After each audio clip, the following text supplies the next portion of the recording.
Hey, Jordan, how you doing? We got you on the show finally. How you doing today? I'm doing great, Martin. Thanks for having me. Super excited. Awesome. Yeah, I was looking forward to getting you on the podcast because I was checking you out and the workup we did on you. It looks like you really focus your business model on business owners, and we got a lot of business owners out there. And so before we get into that, tell us about what you do and why you do it and that kind of thing. Let's just get that out of the way. Awesome. Yeah. So yeah, Jordan Gentry, as you mentioned, I'm one of the co-founders of Iron Oak Accounting.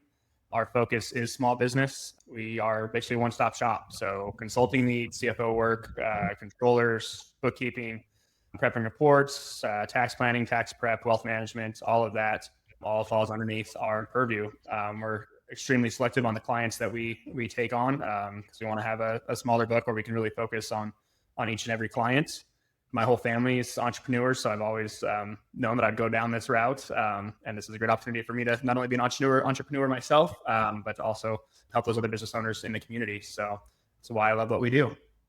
Yeah, I really like you guys haven't checked out Jordan's LinkedIn page, I got a kick. It was really pithy, and I love that kind of stuff. Your banner there, it says, your diamonds are not in a faraway distant mountain or in yonder seas. They're in your own backyard, if you but dig for them. I just love that. Yes.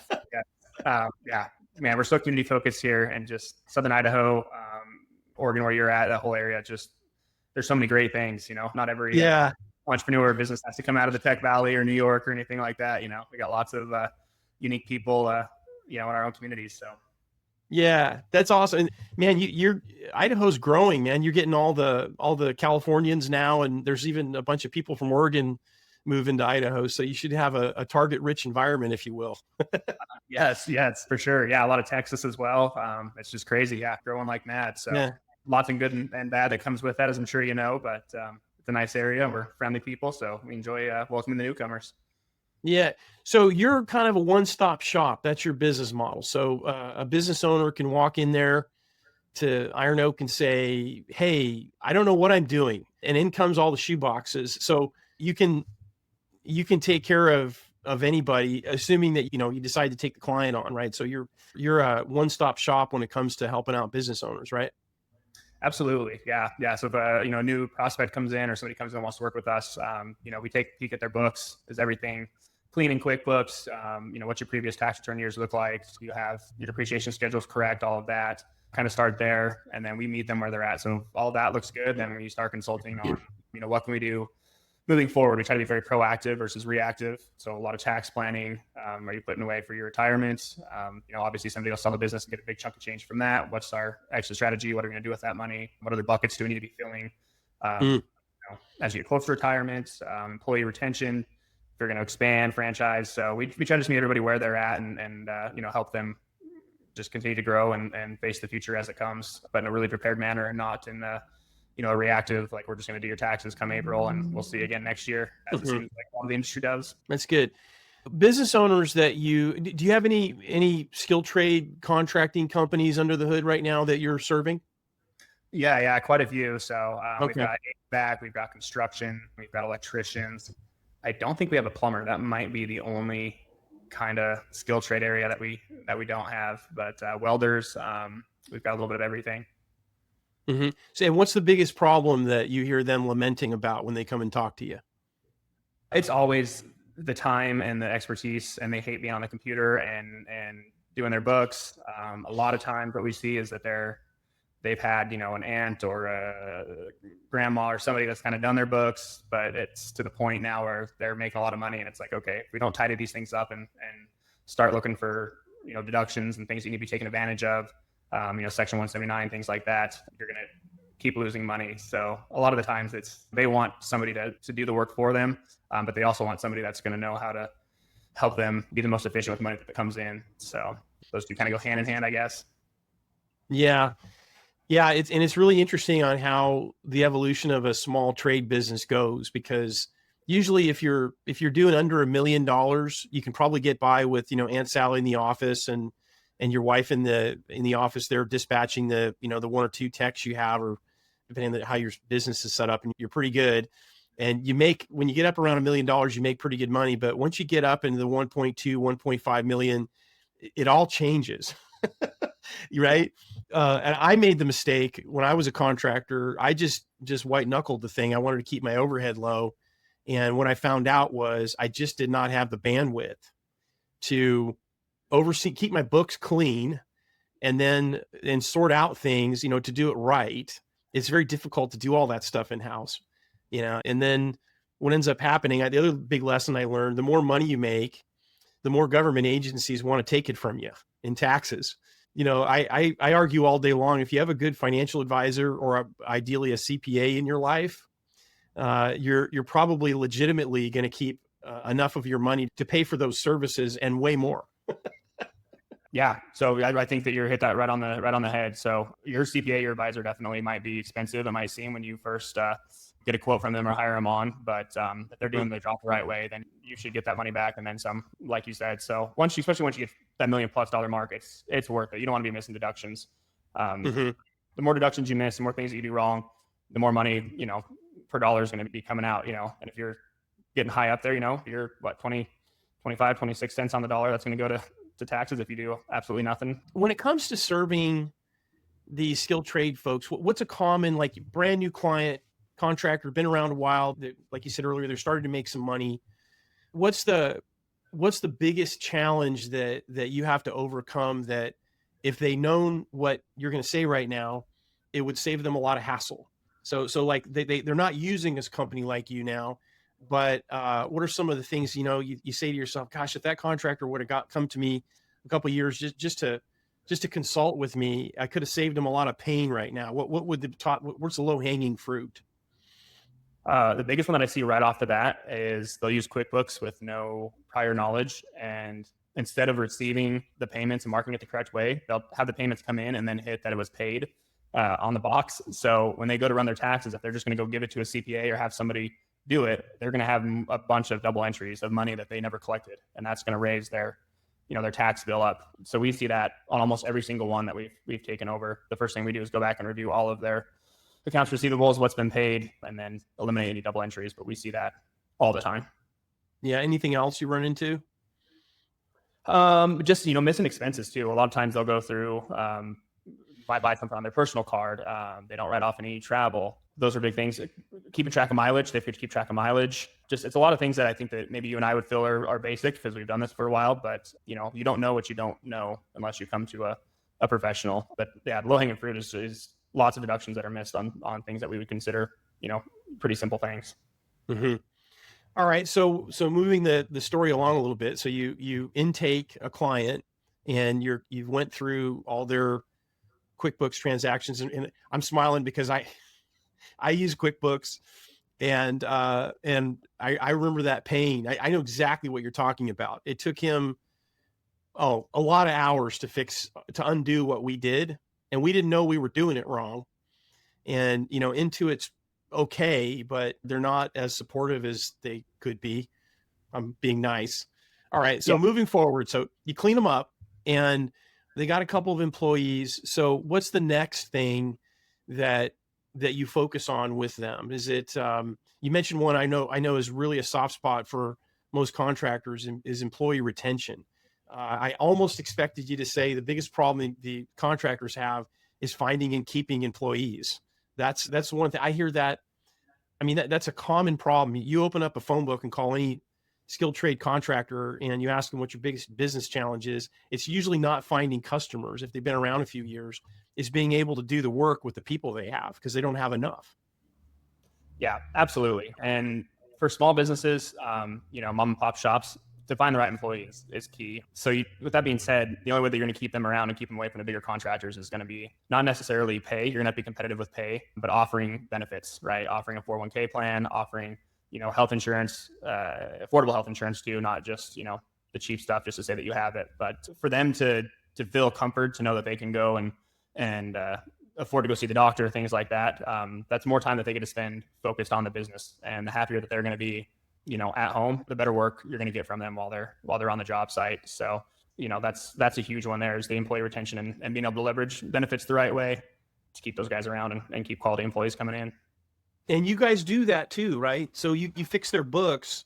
You can also be a resource for them to come up with a suite of benefits that will help them with retention. Like, what's the type of stuff that you'll do that's cost effective for the contractor in the grand scheme of things? And what are the most common tracks that you do to help them with that retention and benefit package? Yeah, great question there. So the health insurance side, we get them hooked up with somebody that we trust. I vet everybody that we send our people to. But on the side that we can help with is establishing a retirement plan, right? So typically it'll be a 401k plan.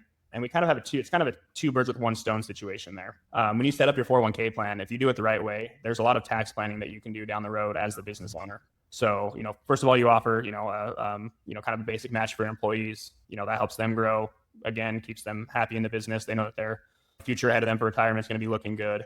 But also for yourself, you dump into your own 401k down the road. You have options if it's written right to do Roth conversions and, pay taxes on the money on down years, knowing that you can pull that money out later at a more efficient rate, taking out loans for other projects if you want to.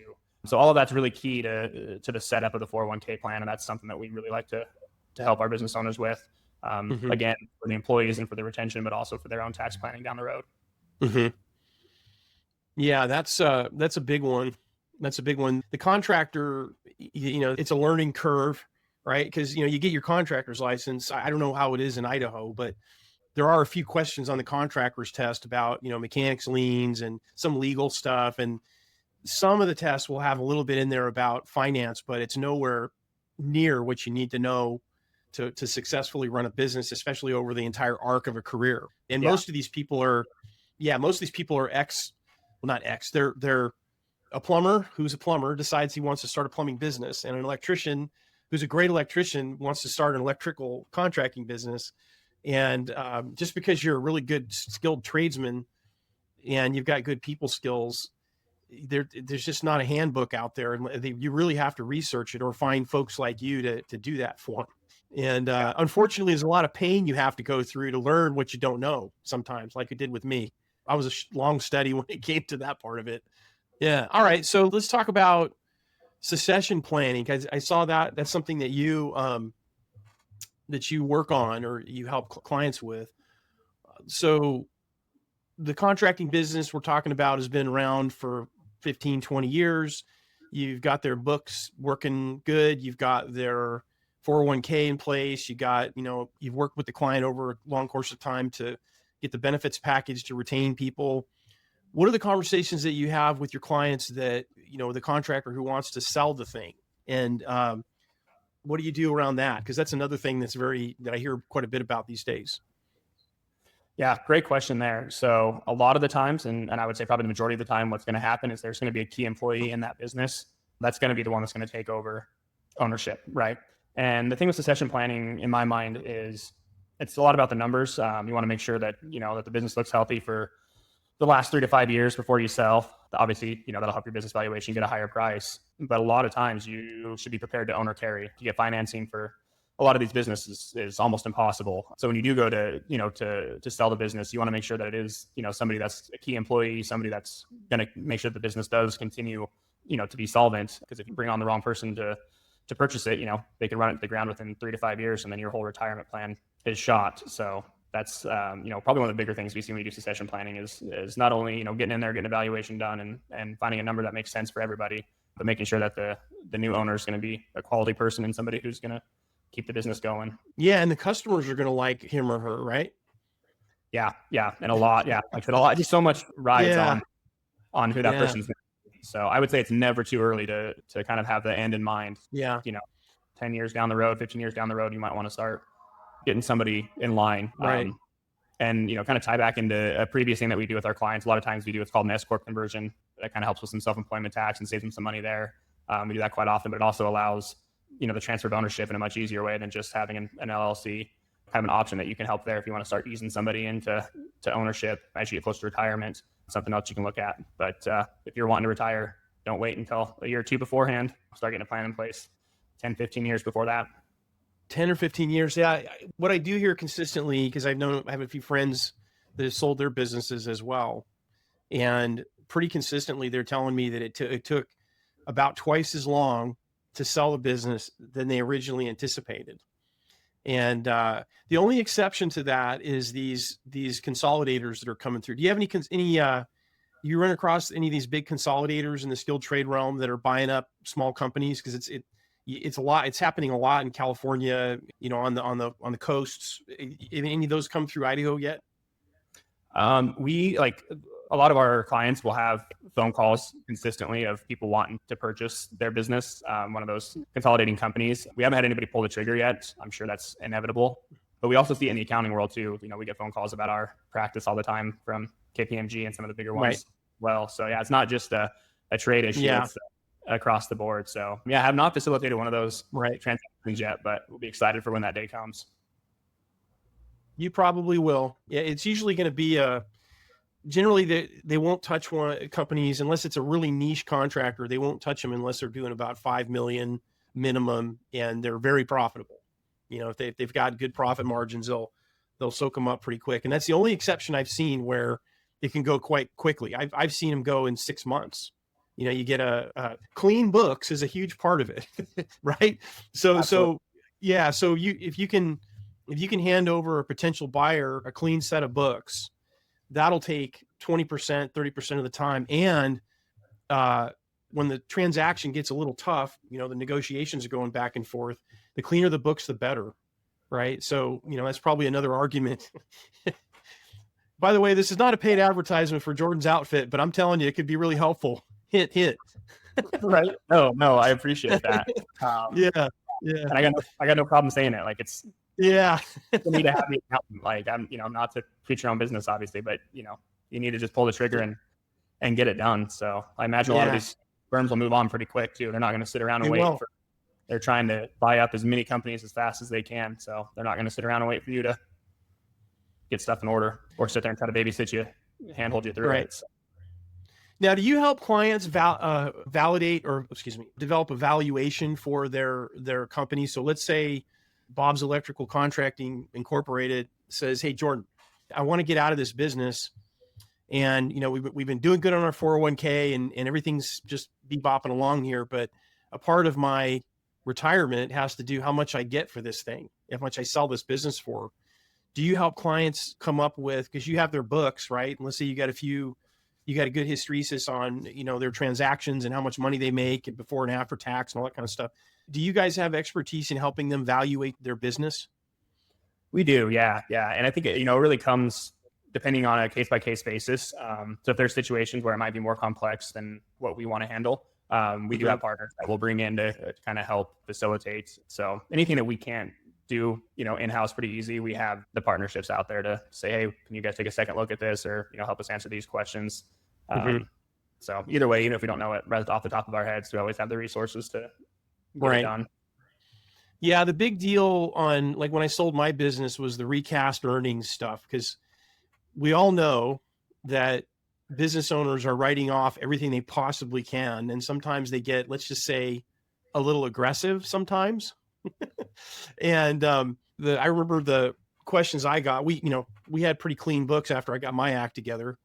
And when it came time to sell the business, we had to nail down the recast earnings. So like we had to legitimately document within reason, without triggering an audit, the expenses that we ran through the business, which goes to, how much profit the company's actually generating.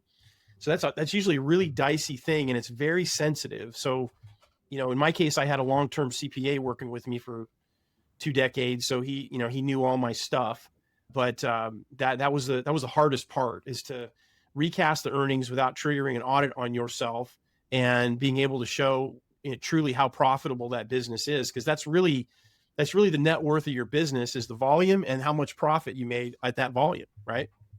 Yeah, absolutely. And it's kind of that have your cake and eat it too feeling. You don't want to pay the tax as much as possible, but you get to that 5-year, 7-year down the road. I think 5 years is when they typically look back on valuations. It's like, you need to show, a little more profit. We've got the business sold now. So we've taken our contractor all the way through the journey of getting set up, making sure that the books, the books are clean. So we've transitioned effectively from a wheelbarrow of paper receipts and shoe boxes and delivered them to Jordan. Jordan's put it all out in there. He's got their QuickBooks all straightened out. He's got the retention plan in place, and he's helped the customer, the contractor, through the arc of selling his business. After that, do you continue on with clients like, after they've sold their business, or I mean, I guess, do you help them as a private citizen after they've sold, or is that's time to kind of pass them off and to another firm? Nope. That'll stay in house. So they'll transfer over kind of more so to our wealth management team. We'll focus on, all right, now that you've sold the business and we've got this income coming in from it, whether it's over a 10-year period or if it's, straight up cash off or whatever it might be. It's like, okay, now we've got this income, this cash that we've got to do something with from the sale of the business. So we'll draw them up for a financial plan and get them into whatever investments they need to be in to make sure that there's invested as efficiently as possible, again, to save on taxes. And then we'll continue down the road until they pass away. And then depending on what their estate situation looks like, we might continue the relationship with kids or family or whatever it might be from there. So once we have a client, they don't really leave our area until they either pass away or something crazy happens. But yeah, that's a smart business model, Jordan. That's actually really good, because I think that, especially since you have other resources, like if you get somebody who has a kind of a strange, or not strange, but a different type of need, that you can bring in some people that have specialty skills to help them out. Yeah. And that's the goal too. Cause just, the business is hard, life's hard, finances are hard, to be able to have somebody these people can rely on. And our clients are always happy to talk to us about personal things. And, it just seems like we're more than just, a number cruncher for them. We definitely, help them navigate a lot of complexities, both financially and planning and estate planning and all of that. So having good estate planning referrals is something we really pride ourselves on. So, they have an estate attorney that's going to do a good job for them and hit their goals there. We just make sure that they're taken care of well outside of just the numbers. Right. Before we wrap up, I want to delve into more of an operations / tax subject that I get asked from time to time. So let's say you have an established business, we've got all the boxes checked, and the business owner is seeking some tax guidance. And we're not giving any tax advice here, folks. So I just want to put that out there. I know Jordan probably thought about that when I brought this subject up. Always seek advice from a licensed CPA. With that out of the way, I want to ask you about purchasing certain types of assets. Let's say you're an S corporation and you have a really good positive cash flow, and a client comes to you and says, hey, Jordan, I'm leasing this building right now. This is a big one. I'm leasing this building right now, and I want to know, is it smart to consider buying my own building? So there's that. And then there's also the other question I get is, should I lease my trucks? Should I buy my trucks? What's the best way to go? What would be sort of your insights of what they should consider, not what they should do, but consider? Great question. Yeah. I mean, all the way through and through. Yeah. Obviously each situation is going to be handled case by case, individually, which is why, this is just tax education and not advice, right? Because your situation is going to be different. So, if you do become a client, you have these kind of questions, you'll talk with either myself or our in-house CPA about it. A lot of the times, the things that I would want people to think of is going to be future cash flow, right? And we're going to have seasonality in our businesses, depending on location, what the trade is, all of that. One of the first things I would say, okay, we're going to lease a fleet of cars. That might be better for the cash flow versus going in and buying a bunch of them. But if we are in a situation where, hey, we do have quite a bit of cash, we can go in and purchase a fleet, we can Section 179 them and take all the depreciation right off the top if we want, all in 1 year. So that helps the cash flow. Or maybe we just keep depreciating it down the line for whatever reason that might be. So the conversation would be a lot of kind of working through those things. Why are we buying a fleet, right? What's our goal with buying this business or building or fleet of cars? What's our cash flow look like? And which one's going to save us the most money in the end? Yeah, I'm glad you said that. I brought up the cash flow issues and the fact that a lot of these businesses are seasonal, because, man, I'll tell you what, that shellacked me a couple of times, because it seemed like everything went in like 6 to 7 year cycles. Never underestimate Washington's ability to really screw up an economy. But besides that, the economy in its own, all by itself, is going to be cyclical. And, when you own a bunch of expensive assets and you have to make payments on said assets, it really hurts. For me, what I did was, if I had enough capital laying around, I took advantage of the write-offs, and now it's even better. I think it's still in play where you can write off a company vehicle in the same tax year because I think that's still live, right? You can still do that. Used to be have to depreciate it over, I don't know, 7 or 8 years or something like that.